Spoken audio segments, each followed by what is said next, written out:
Hi, I'm Micah Larson, and this is Salem.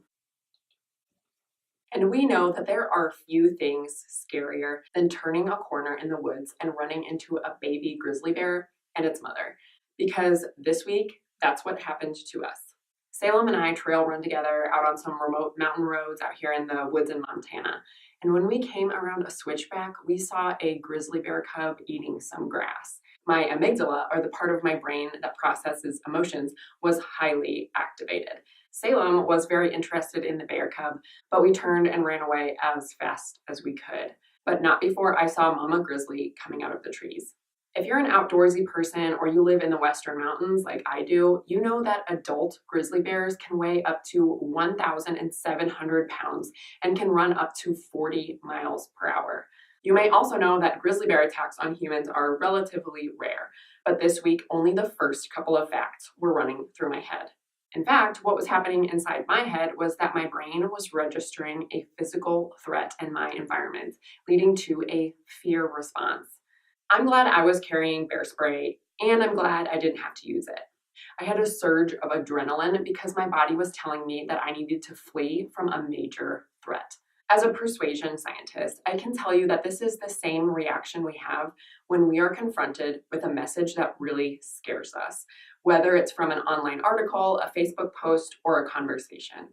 When people are scared, their amygdalas are aroused, and their brain tells them that they need to do the equivalent of what I did, turn and run. This is something I remind people of when they want to persuade others using fear-based messages.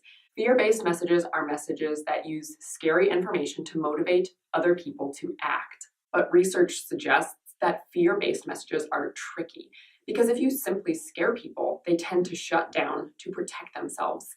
And when your persuasion targets shut down, you don't tend to get the buy-in that you desire. So when we use persuasive messages, we also have to use something called a fear reduction message. Fear reduction messages are used right after a fear appeal, and they give targets clear instructions for how to avoid the threat. For example, researchers have used fear messages about climate change to try and change people's attitudes about global warming.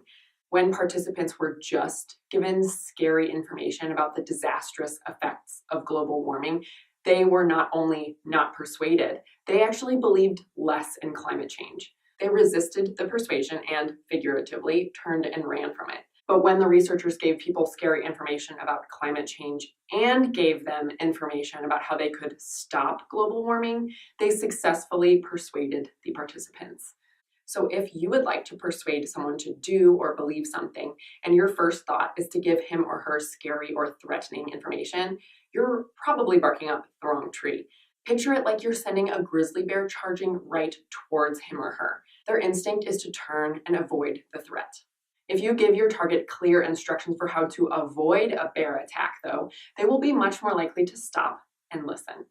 For more information on how you can use fear reduction and dozens of other easy persuasion tactics, you can simply text APIS PLEASE to 22828. Thank you for watching and happy pollinating.